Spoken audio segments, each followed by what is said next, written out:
Ladies and gentlemen, welcome to Slam Up Wrestling. Myself, Supre. This is Ridwan here, and we'll be doing predictions for WrestleMania 37 and discussing, few things here and there regarding WrestleMania week. What you doing, Ridwan? Yeah, since tonight is WrestleMania.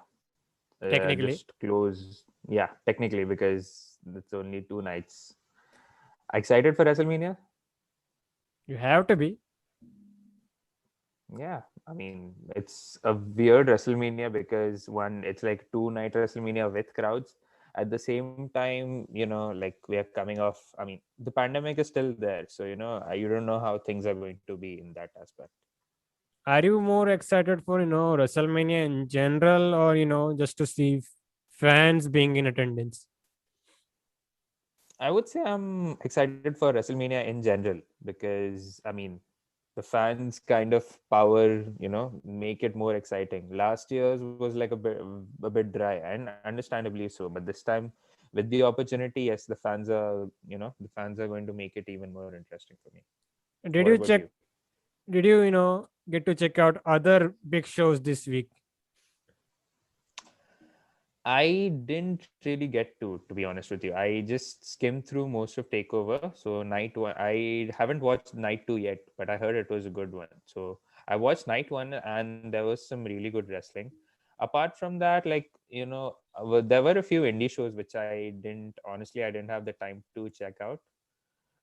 Oh yeah, I did see Bloodsport though, but I only saw it in pictures. I haven't watched the show by itself. Have you?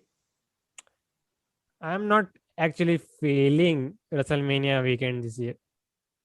Maybe, if you had said this to, in 2019, that was a WrestleMania weekend. Yes, that was like WrestleMania weekends are usually more like a fiesta because there are, different promotions out there like I said, there's GCW, there's Bloodsport. They all gather their shows around this weekend because that's the only time they're going to get large crowds. And, even Impact, MLW, they also did their shows around that time, but now it's like the regular ones are there, but I don't think apart from them there were anyone else who did a big show this time. even It's on, evolve who used to it's only even evolve GCW. used Yeah, it's only GCW this time. And Bloodsport was that's also part of GCW, or is it not? It's one group, GCW. It's one group. Hmm. But wait, I just got to see a few pictures here and there, and obviously the main takeaway from Bloodsport was the main event of that, which was Barnett versus Moxley. It's kind of like Khabib versus Tony Ferguson. If you're a fan of UFC, the match that kept on delaying, but it finally happened. And I like from what I've read, people did really enjoy this match, looking at the physicality of it. I think that was the only takeaway outside of WWE, except for the WWE shows, which are large in number.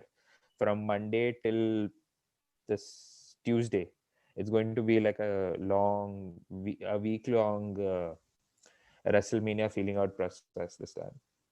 By the way, NXT Takeover, speaking about the show, night one was, great, but night two, there were really some good matches, but night one was the better one if you want to compare In both matches. terms of wrestling, yes, I would also say that. Like, I haven't checked out night two yet, but from what I saw of night one was really amazing. Special shout out to Tommaso Ciampa versus Walter, which was amazing. This Match was of the my night. favorite match of the night, easily for me at Or least. or you want to go for the match of the weekend. There's still WrestleMania to go, but the bar is pretty high for this match. I don't know which other match could top that this time. And by the way, there are, there were, I think, two title changes, in this whole takeover. And when it comes to title change, you also have to talk about could we expect some main roster call ups after WrestleMania? Because the Oh one yes, one name that stands out is Yoshira. yes. I feel so too. I mean, there are a couple. If you want to consider, I mean, if you want to consider go by the night two results, one of them is like long overdue because I don't think there's anyone else. I mean, spoiler, it's Adam Cole that I'm talking about. There isn't much for him to do on NXT itself, so maybe we could expect that on as a main roster call up. But Io Shirai, I think someone maybe she could stick around for a couple more months. Putting Raquel over like def- definite. I don't know how do I say this, but having that another win for Raquel could easily stamp her this thing as a champion. But Io Shirai, I mean, Io Shirai, I wouldn't be against a call up now, like after WrestleMania, but I think she could stay a couple more months. Whereas Adam Cole, maybe I feel it's high time he should be on either Raw or SmackDown.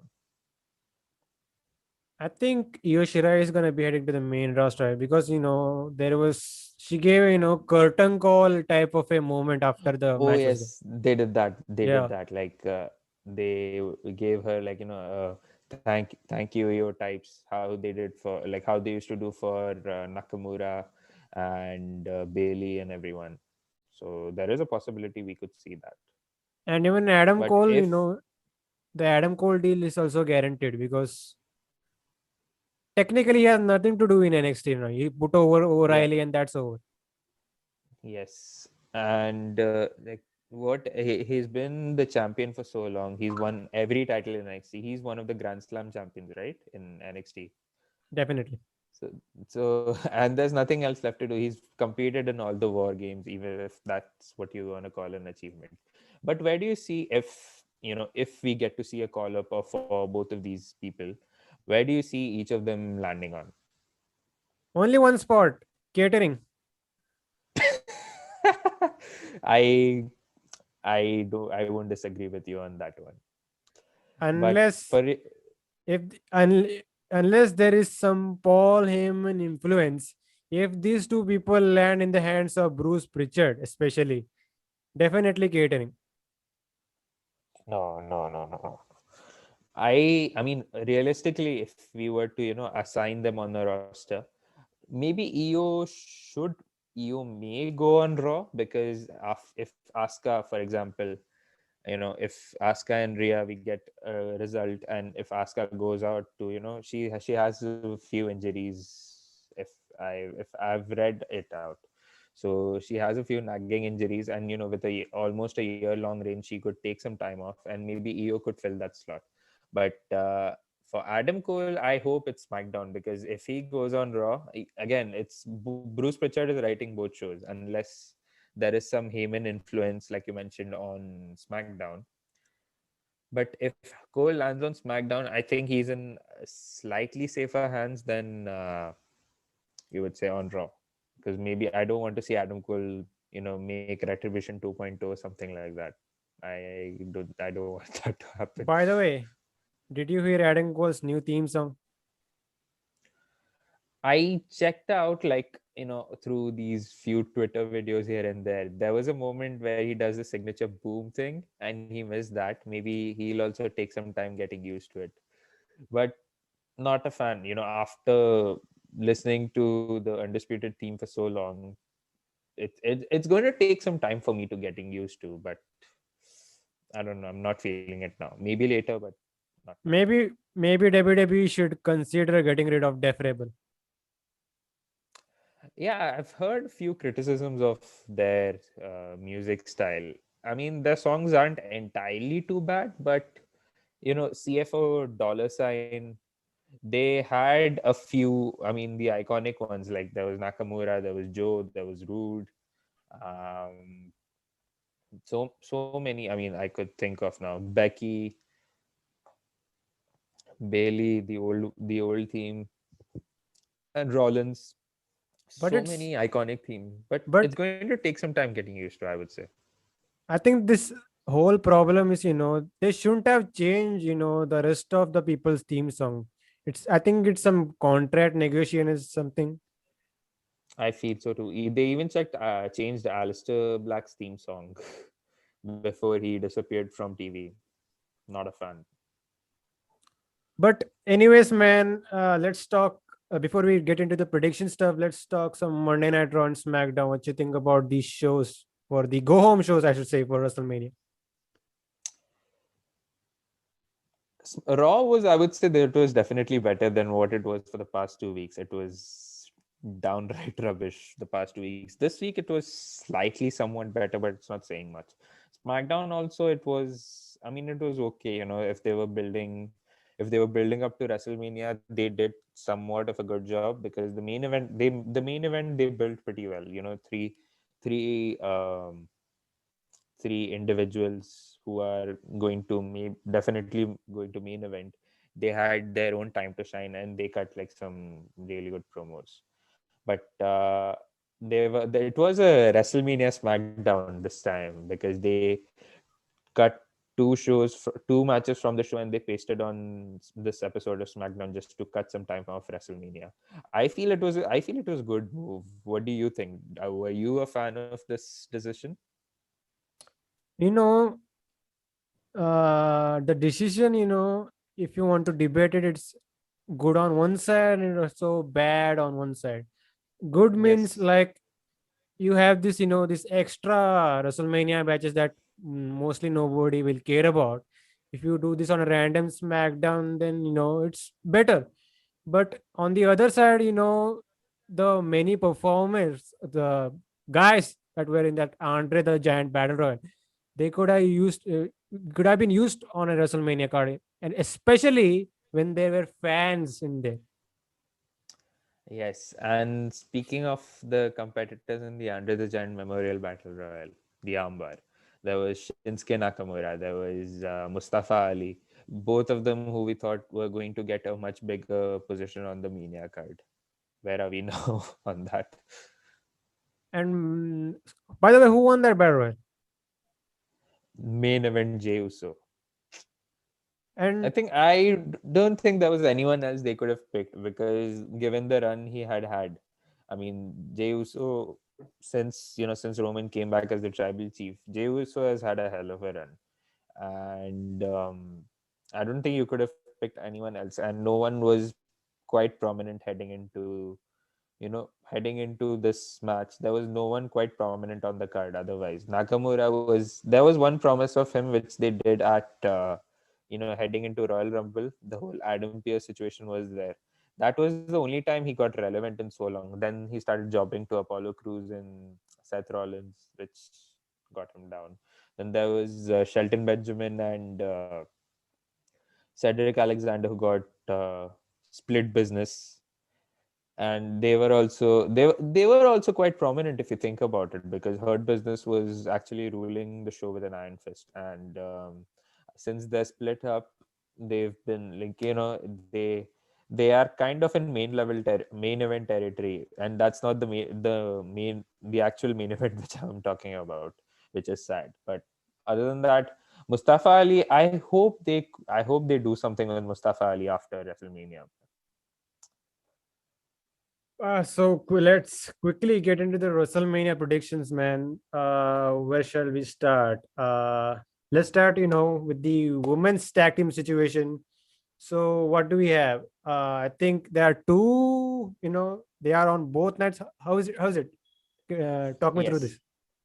So there is a tag team turmoil match consisting of there is Lana versus Naomi, there is Mandy Rose and Dana Brooke, there is Natalia and Tamina, and there's Carmella and Billie Kay.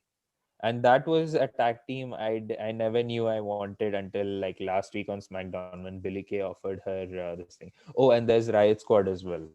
So it's going to be like a gauntlet style match where the winner of this tag team turmoil match goes on to face the champions Nia Jax and Shayna Baszler the next night. I want to say, couldn't they have, just did this on a SmackDown?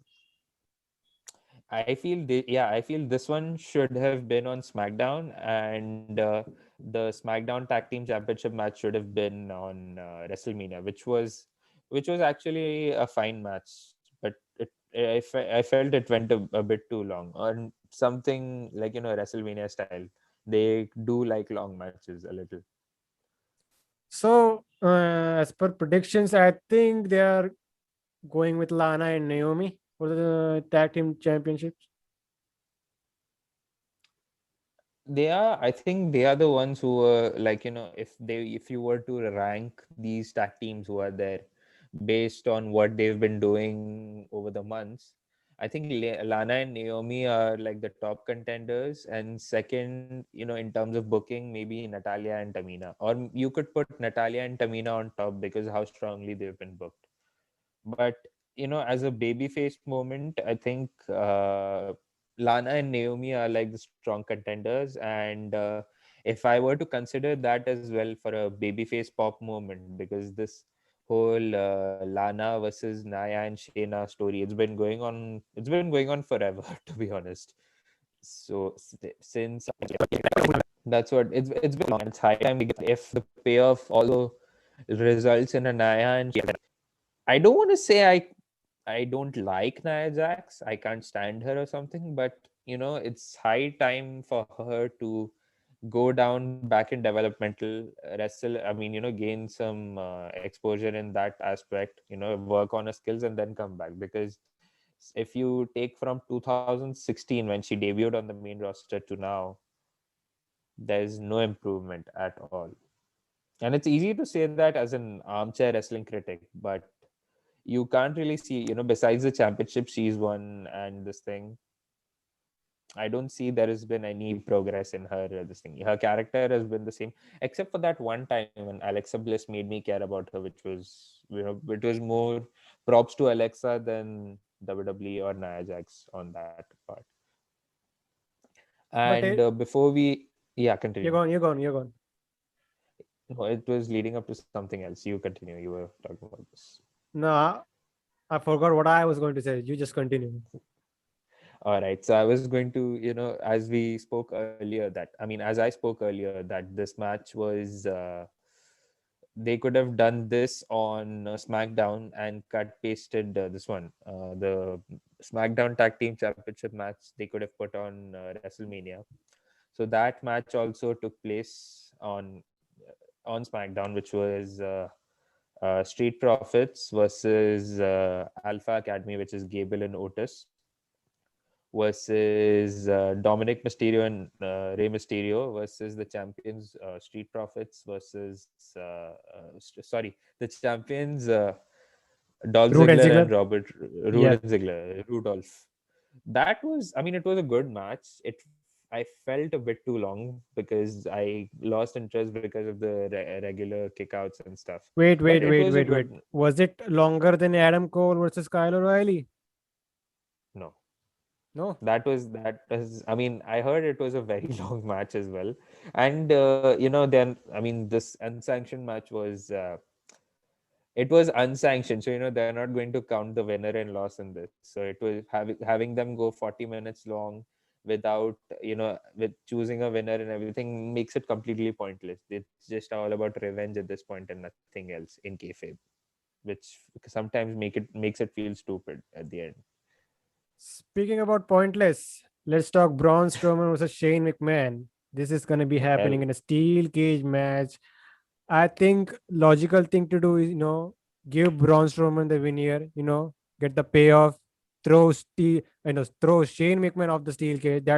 That's the logical thing to do. End this whole thing. yes, it's borderline insulting, because Brown has been calling, sorry, Shane has been calling Brown stupid and everything. It's, I don't know if they are targeting their product towards kids. I'm not sure what are they going to learn from this. And I would have like steel cage at one hand, it makes sense because Shane has been chatting all shit heading into this, and Brown finally gets, around the steel cage. He's going to beat the shit out of him prospectively. But it would have been better had they made it like a falls count anywhere or something. They could brawl all around the stadium, and Safety, safety. yes, I did think of that. Sorry about that. They could have done that, but I think they are considering safety protocol. Yes. Um, They, yeah, go on. I hope, yeah, I hope it's a one and done. Braun Strowman wins, end the story, get over it. What do you think? Like, That's why I picked Braun Strowman, because if they go the same route, like, for example, they did with Shane McMahon and The Miz, oh, that sucked. That sucked. Like, not even in the hindsight perspective, because that was like a golden opportunity, to make Miz as a credible babyface. Instead, they made him someone with daddy issues. And they were trying to build Shane more than they were trying to build Miz, which Shane's tyrannical run also didn't last for so long after that. It was completely pointless. And even with this, if they somehow make Shane escape Brown in some cartoonish ways, it's going to hurt Brown as well, because he's a monster. I think Braun Strowman's credibility has already been lost. It's been since he feuded with Bray Wyatt. It's gone down the drain for so long. Maybe you can at least push that to at least 2 years ago, Crown Jewel 2019, Brock Lesnar. Yeah, but he was at least prominent, and if you could slot him into the main event, like if you needed someone and if you put Brown in, you would actually believe that he was going to win or do something. But now, like, since I think that since the feud with Bray Wyatt, his this thing has fallen off a cliff, and nothing interests me anymore. Hell, I would say, take it back to last year when Roman Reigns missed WrestleMania due to COVID, and they put Braun Strowman in. It didn't feel the same as it would have been in 2017, 2018, but it was still exciting, because it was Goldberg. He was taking the title of Goldberg. But I didn't mind Strowman as a universal champion for so long. I think he was pretty okay in that role.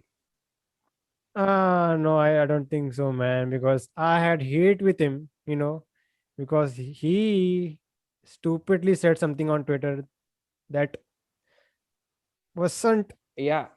That was the thing, for Braun Strowman's 2020 run, that was his defining factor. Him being a, quote unquote dick.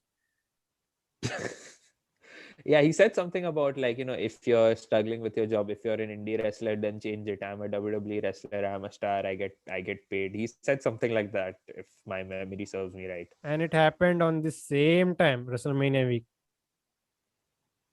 I think it was just before that, when he lost the IC championship to Sami Zayn. It was, beginning of the pandemic. Yeah, just before that. But still, I mean, I didn't, as a wrestler, I didn't mind him too much. But leading up to then having that feud with Bray Wyatt, that made him quote unquote monster, because there was nothing that changed. It was just he just shaved his head. That was the only change to his character. And his, like, you don't even know sometimes if he's heel or a face. He's just entering the Big Show territory. Let's talk about New Day versus AJ Styles and Omos. This is for the Raw Tag Team Championship, and this is going to be, the in-ring debut of Omos. Like we discussed, 2 weeks ago, the main intrigue of this match is how Omos is going to do. Is he going to, fail, or this is going to be a wow surprise factor or something? I'm interested. We've talked about this actually before, that if you're going to watch this match with an open mind, you're actually going to enjoy it a little. That too, depending on how Omos fares. But if there are guys like Kofi Kingston, there's AJ Styles, and there's Xavier Woods, who are really good workers. And if you have Omos, if these three can help Omos to a really good match, then I think it's going to be a good one. But on a prediction side of things, and where this victory will lead to, I I mean, I feel it's AJ and Omos, because it's Omos's debut, and AJ's Grand Slam moment. They're not going to miss that very easily. So if they win, it's going to be some good comedy TV, from WrestleMania leading on to like another pay per view or something. But I'm interested to see where the story goes. Maybe, AJ, like who's going to, if they eventually split up, like how WWE splits up tag teams on an instant. It's going to be interesting who becomes the babyface and who becomes the heel, because there is chance for both of these to happen, and either one could be heel or babyface, obviously. But it's interesting which side of spectrum does each guy land on, and excited kind of. What do you think about this? This is this is very predictable, like you said. I think AJ Styles and Omos are getting the tag team championship at this point. Yeah, even the New Day, having them being a transitional champion now, it was a stopgap solution just so that they could give the titles to AJ and Omos, which is, like I said, it's interesting. But I feel people give people give enough shit to Charlotte for stack padding her title reigns, but no one really says that negatively about New Day. Maybe because they don't care about the tag division. I don't know, but it's slightly hypocritical in that I I feel think so. it's on WWE side to, I think New Day is against the idea, but they are, let's give you another tag team title ring. Yeah, but it's kind of WWE's failure as well to revolve the entire division around one person instead of building multiple stars. Now they feel like they're learning from that mistake, but sometimes the more hopeful you get, the more disappointing it becomes being a WWE fan, if you That's why I think about said, that's why I said, merge the tag team division. it. It's the only possible, like, only good solution, just so that they could stop nonsensically breaking up tag teams and changing titles nilly-willy. I could have said the same thing for the, the women's championship. Let's have one championship for both brands. It is for now. If you're Unless you're thinking about NXT, but again, it was like we were in that zone of having one women's championship for all three brands, but the NXT, still not a fan of the NXT Women's Tag Team Championship, even though they have a pretty Stacked. stacked. I don't want to say stacked. Like, it's slightly better than the main roster tag team division, but still doesn't say much. Let's move on, man. Let's get to Bad Bunny and Damian Priest versus The Miz and John Morrison. And I think it was on this week's Raw, they decided to, make this a tag team match. I think they finally cleared John Morrison or something.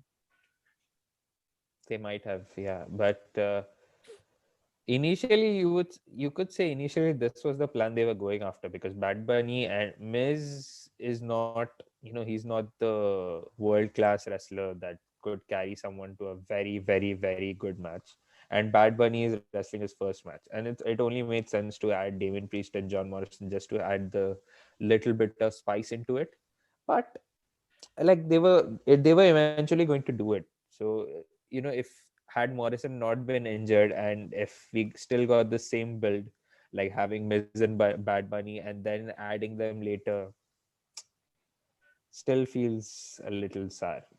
Like, that really dampens it for me. But other than that, like like we mentioned for AJ, for the Omos match, keeping an open mind and then heading into this match, you might enjoy it a little. But it's easy. Who are they going to pick the winner of this match? It's predictable, I would say. What do Bad you Bunny think? and Damian Priest. Easy, because they WWE milk, they thrive on that mainstream exposure. They want to milk it as much as they can. And Bad Bunny, he's, as a singer, he's had a lot of, I mean, not a lot of, but he's had quite a few hits, and he appeared on Saturday Night Live and Grammys with the 24/7 championship. So they want to milk it as much as they can until he goes away, and they want to have Damon Priest go on his own. But have you enjoyed Damon Priest's run till now? Like, we've talked about this before, but have you enjoyed it till now, like as we are going into WrestleMania? As of now, Damian Priest consider him the flavor of the month. Why? Because he's with Bad Bunny. Yes. After Things this, you don't I know what are they going to do with him. yeah, that's what I said. He is doing okay for now because he's affiliated with Bad Bunny. But what happens when he's not with Bad Bunny? When Bad Bunny is no longer on WWE TV, then where does he go? Catering. He could be, other than, if you want to use this guy, he could serve a better candidate, for that mid card title, for the US Championship. US Championship. Him versus Riddle, like we've seen this match on NXT before, and main roster. How no matter how saturated they might be, but it would have been an interesting match. But we'll get to that later. And one last thing I want to say about Bad Bunny is that I I really have, certain respect for the guy. I don't care about his music because I haven't heard his music before, His but songs I aren't do too bad have, actually.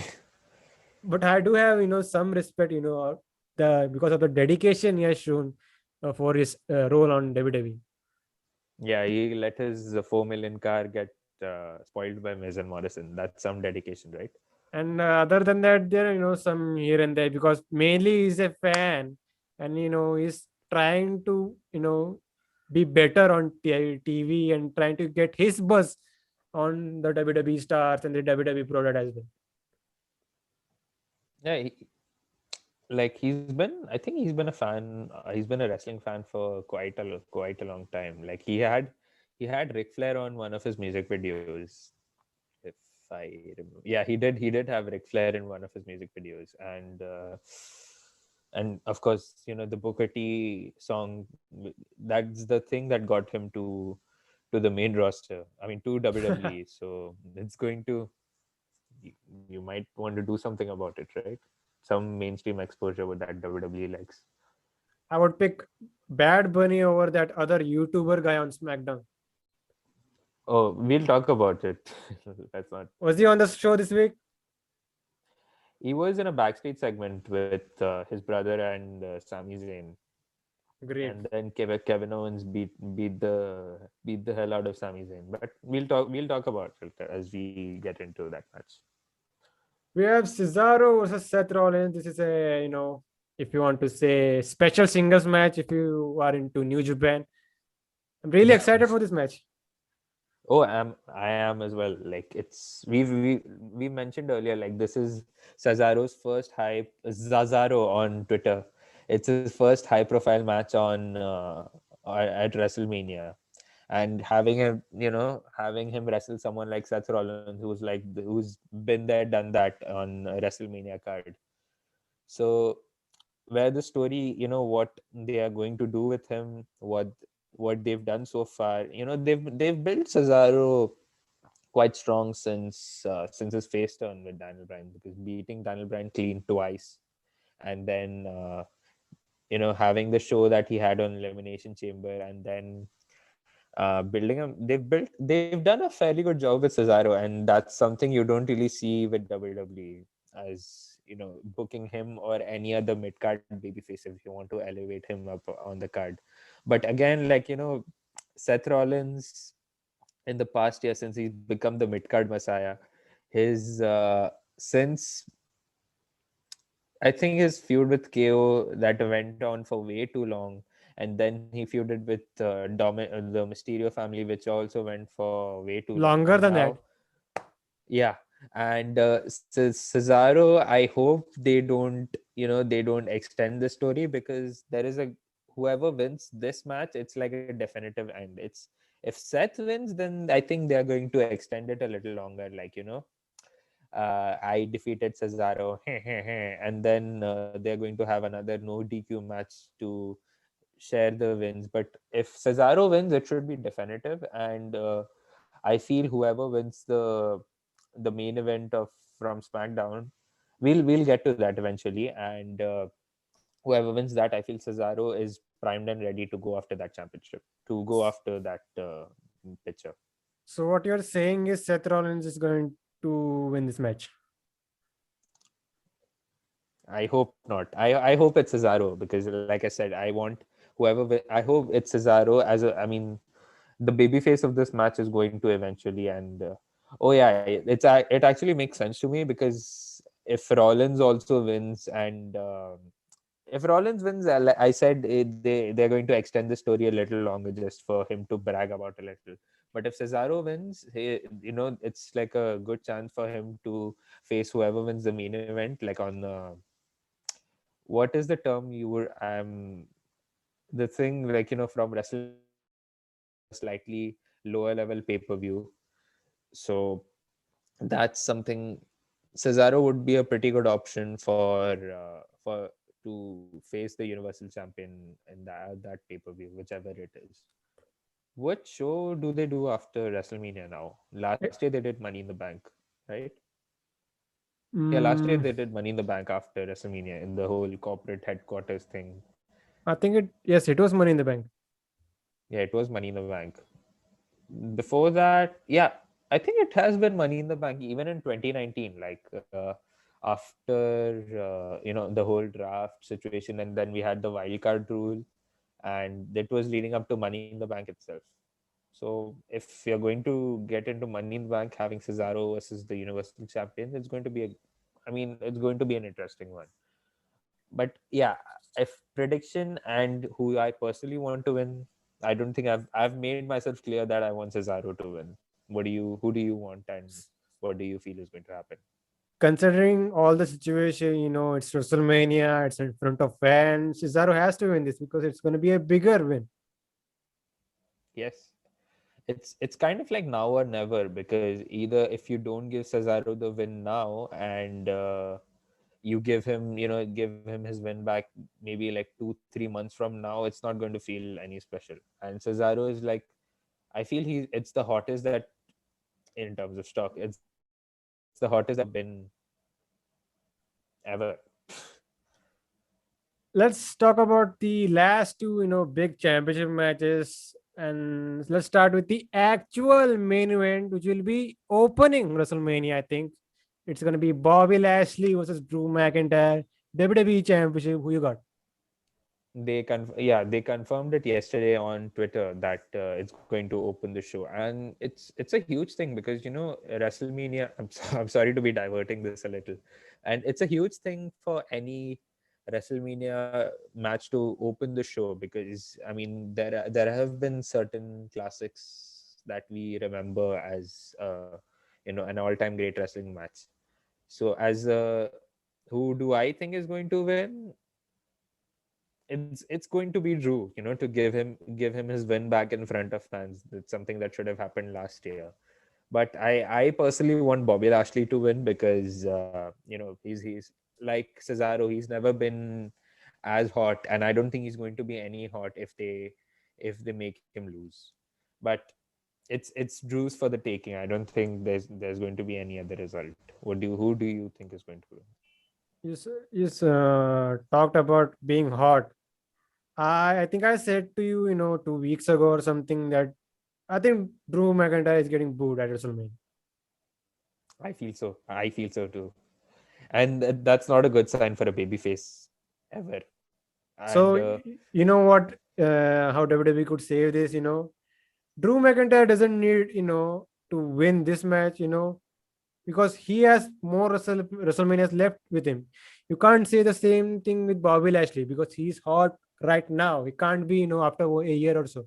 So I say give Bobby Lashley the win here. he's 44, isn't he? He's 44, right, Bobby Lashley? I 40 think, yeah, plus or he's something. yeah, Yeah. Yeah. he's in his mid 40s around that time. And if they don't do anything with him now, and if they like it again, like, if not for his hurt business booking, we wouldn't have cared about Lashley, and it wouldn't have meant as much. But as the hurt business thing, in his mid 40s as champion, this is the best time to give Lashley his big win. And you can't do anything more than him. If you can't fuck this up with Bobby Lashley. It's now or never.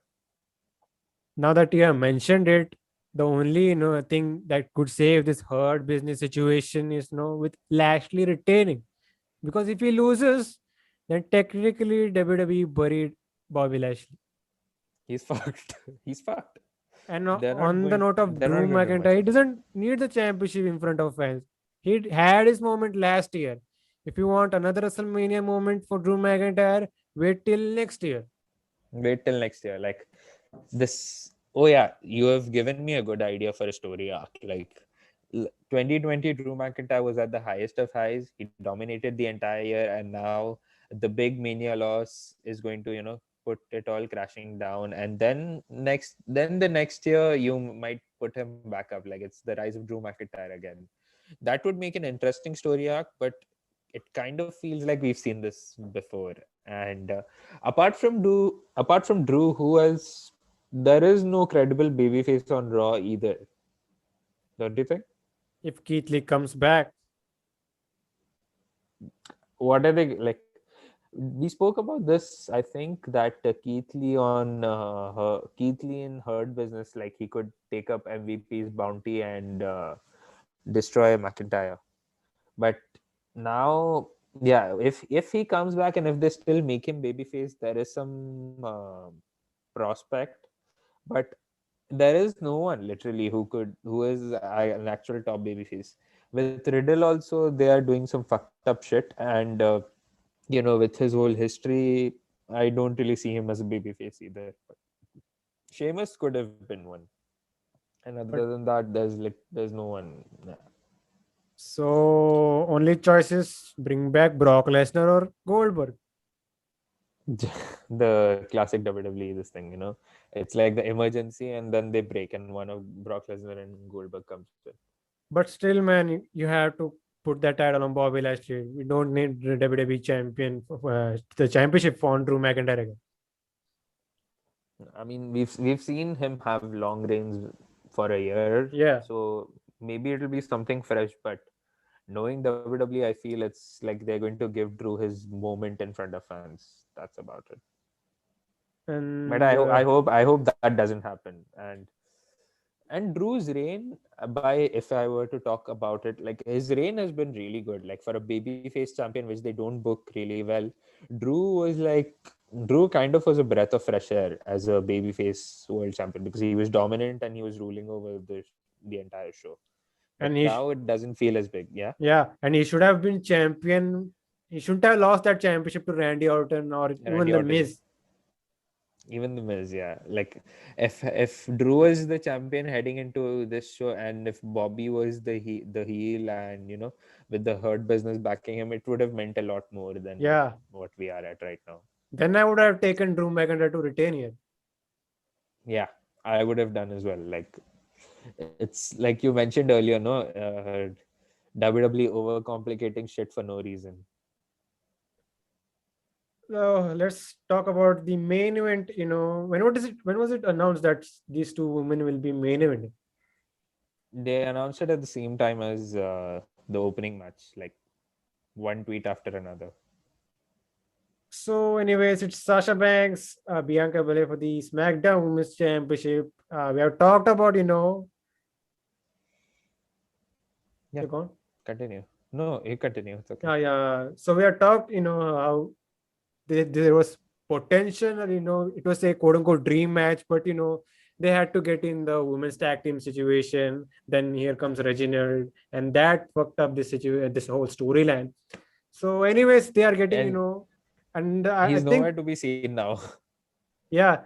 And by the way, I think the only reason they have made this a main event, is because quote unquote woman card for this time around. And Royal Rumble. And Royal Rumble. Yeah, because That's yeah. it was one thing, that they had women main event WrestleMania 35, but this time they are really playing the woman card, I think. And if WrestleMania is 2 nights long, it only made sense. If you have two Royal Rumbles, one of them main event each. So I feel it's good.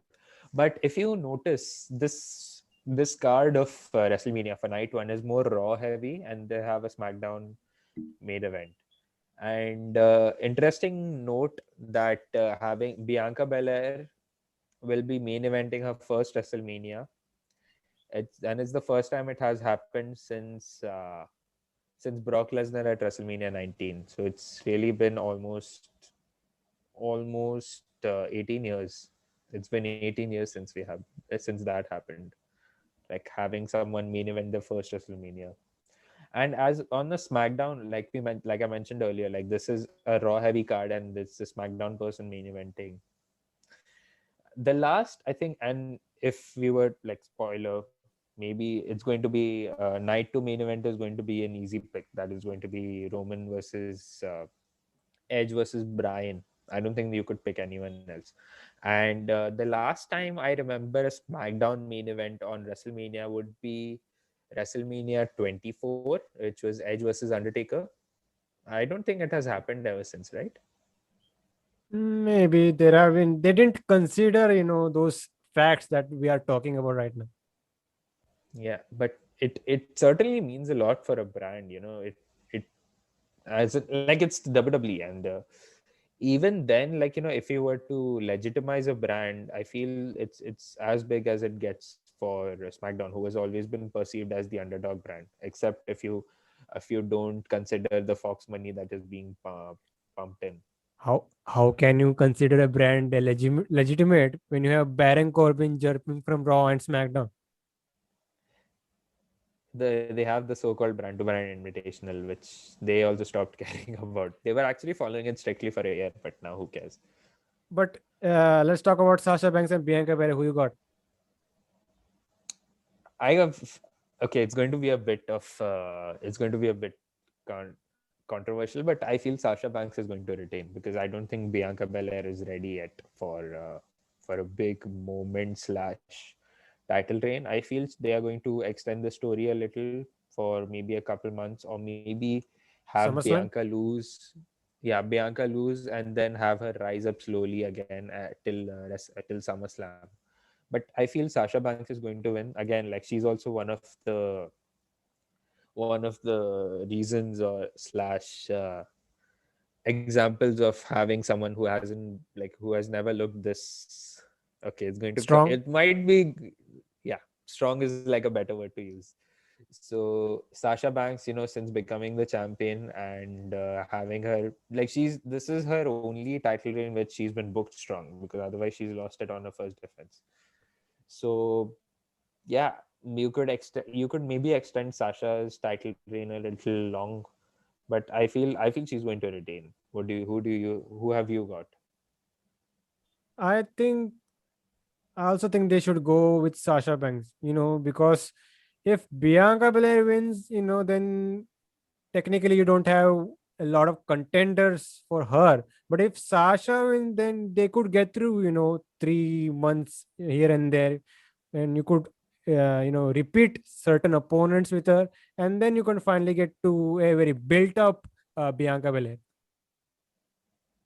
And yeah, there aren't many contenders, and if for example, if you were to flip the coin on this and have Bianca win, and there is somewhat of a ready-made feud with Bailey. And speaking of Bailey, they're not doing anything with her on WrestleMania, which is criminal. I don't know, man. That spot has been taken by Hulk Hogan and Titus O'Neil. Shit.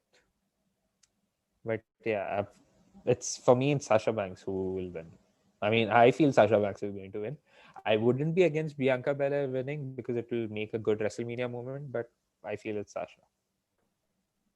So let's get to night two then. Yes. Speaking of So night two, we have, I think, Asuka versus Rhea Ripley for the Raw Women's Championship. Who you got? I think I kind of spoiled it earlier. Like we spoke about how Asuka, if she okay, I've got Bianca Belair to win. Sorry, fuck. I've got Rhea Ripley to win. Please cut that out. I've got Rhea Ripley to win, and I feel Asuka is going to take some time off from to heal some nagging injuries. I feel she's been the MVP. She was the MVP in the early stages of the pandemic. Then they dropped the ball on her. Like it didn't feel as much. Her title reign didn't mean as much later on. But if they take the title off her just to give her some time to recover from her nagging injuries, then yeah, it only makes sense that way. And if you're going to call up Io Shirai, but I don't think she's going to be thrusted into that title picture this fast. Maybe it could be Charlotte Flair, because if the yeah man, it's kind of surprising not to see Charlotte on the WrestleMania card. But yeah, if Rhea wins now, and if Charlotte becomes the first challenger, and if Rhea gets her win back, it legitimizes her as the champion. And again, like, I'm interested what they do with Rhea Ripley, because for the past year she's been just spinning the wheels on NXT. She didn't have anything left to do, but now she has something to sink her teeth into. This is the best time. Just give her the championship and let her run with it. Who do you think is going to win? Safe pick is Rhea Ripley. If Asuka has those injuries, then she can, take some time off and let's put the title on Rhea Ripley. If they eventually gonna get to Charlotte Flair. Yes, and it's going to be interesting what they do with her. And even the Raw division, they don't have enough proper contenders who could give Rhea a shot. But like, as a dominant champion, I'm interested what they do with Rhea Ripley. But other than that, only time will tell what they're going to do. And it's only logical if considering Asuka's nagging injuries, just to give to Rhea and let her do something with it. Let's talk about the match that nobody asked for: The Fiend versus Randy Orton. We got. I don't I don't think anyone asked for it except Bray Wyatt fans, and I don't care for Bray Wyatt. But if I were to pick a winner, the Fiend. I don't think there's any other result for this, and it's going to be a cinematic match one way or another. But I think they didn't announce any stipulation for this match. Yeah, maybe.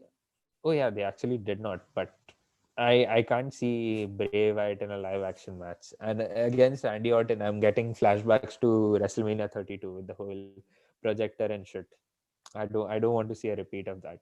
But if meme pages are to be believed, which they often aren't, Randy Orton is on a attire change, if that's were to believe. Randy Orton has shaved his head, so people are actually expecting 2009 Randy Orton to come back and kick people in the head.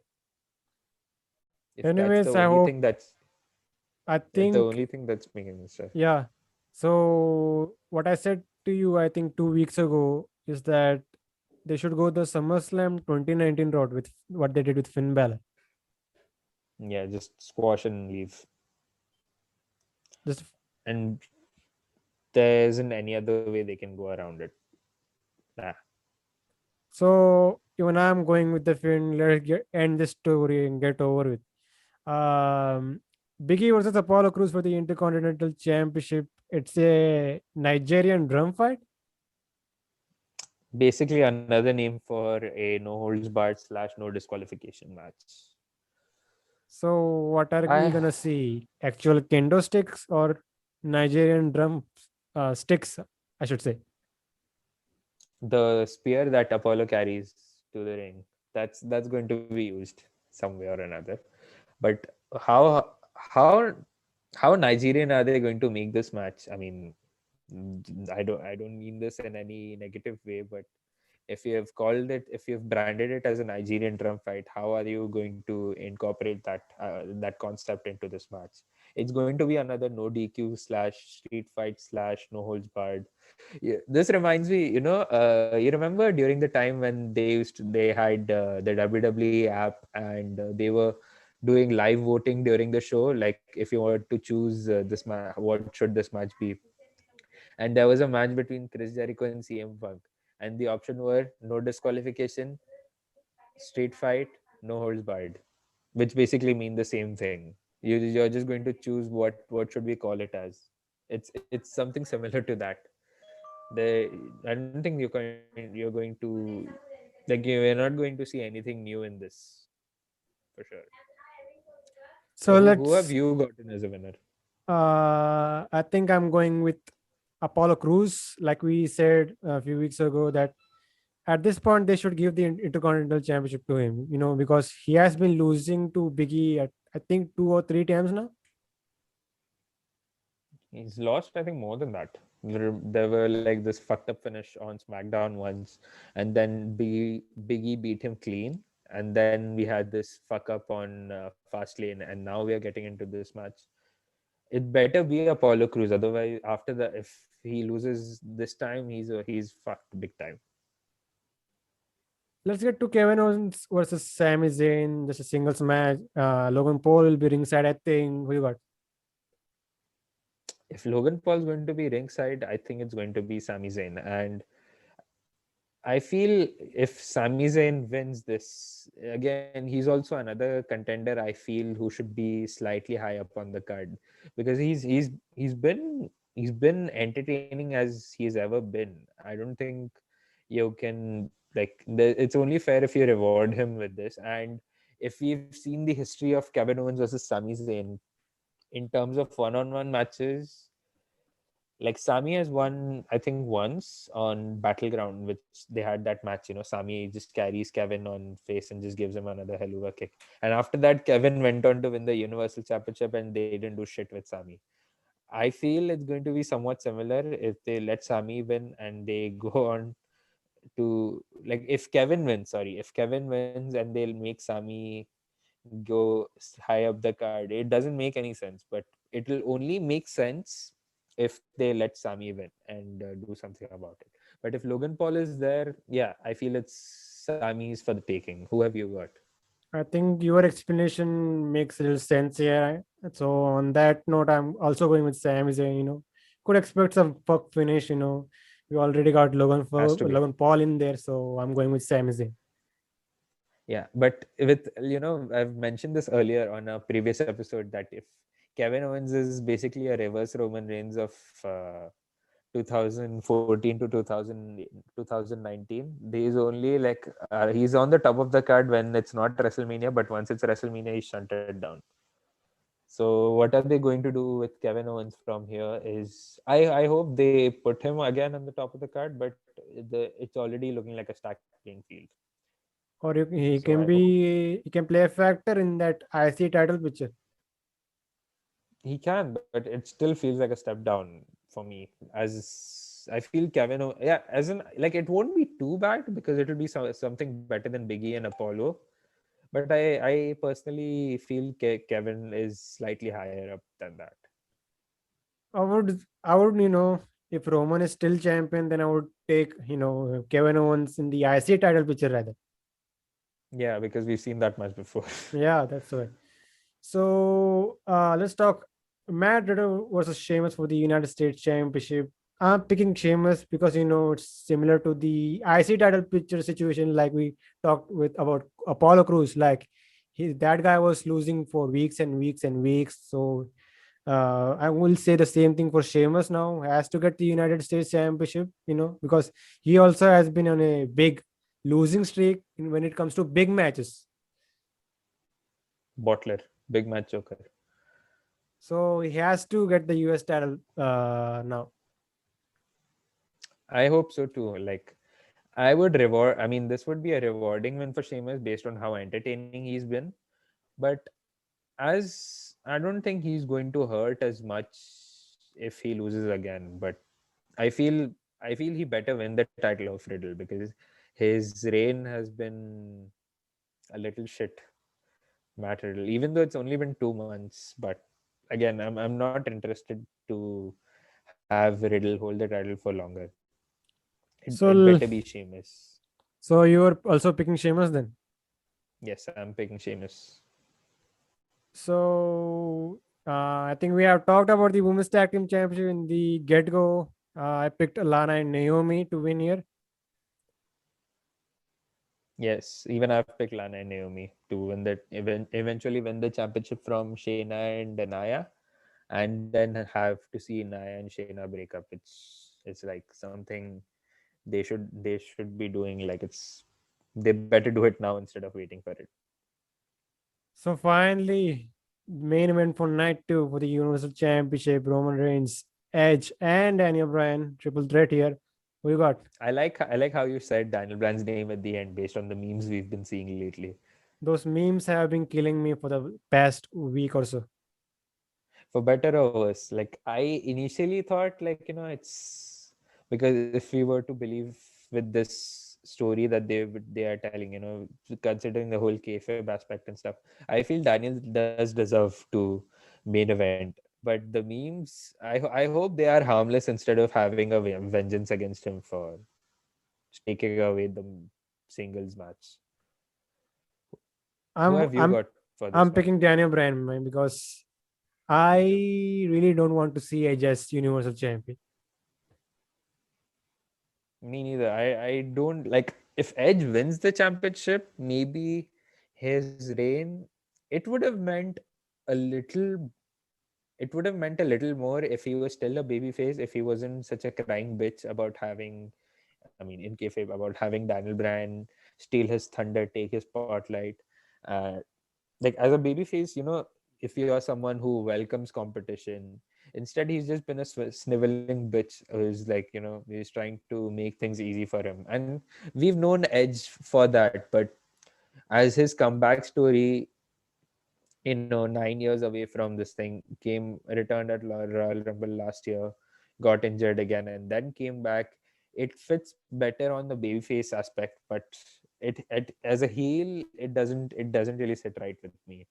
But again, I'm picking Daniel Bryan because again, he's also like he's made it. I think he's made it clear. We are not sure how true that is going to be his last WrestleMania. So it's better if he wins it now and then has a solid reign and then slowly fades out and rides into the sunset. So those were our predictions, man, for WrestleMania 37. Yes, So I'm before we excited leave, for. yeah, go on. Okay, so sorry for that. Like I am more excited for night 2 than night 1 because of how better the build has been. Like it's a SmackDown heavy card and SmackDown's been like the better show to watch. So I'm more interested in night 2 because and even the Universal Championship match, which is honestly like something almost everyone's looking forward to. I think universally, no pun intended, that is the match that everyone is looking forward. Hell yeah. There is no other reason why I don't think anyone else would not. It's like the most interesting story right now, especially with the Royal Rumble and Daniel Bryan aspect. So before we leave, where can these guys find you? You can find me on Twitter and Instagram as @Rid_Aman.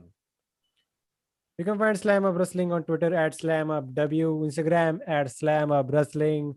Our podcast and reviews are available on audio versions on Spotify and Anchor as well. And we'll see you guys next time. See ya.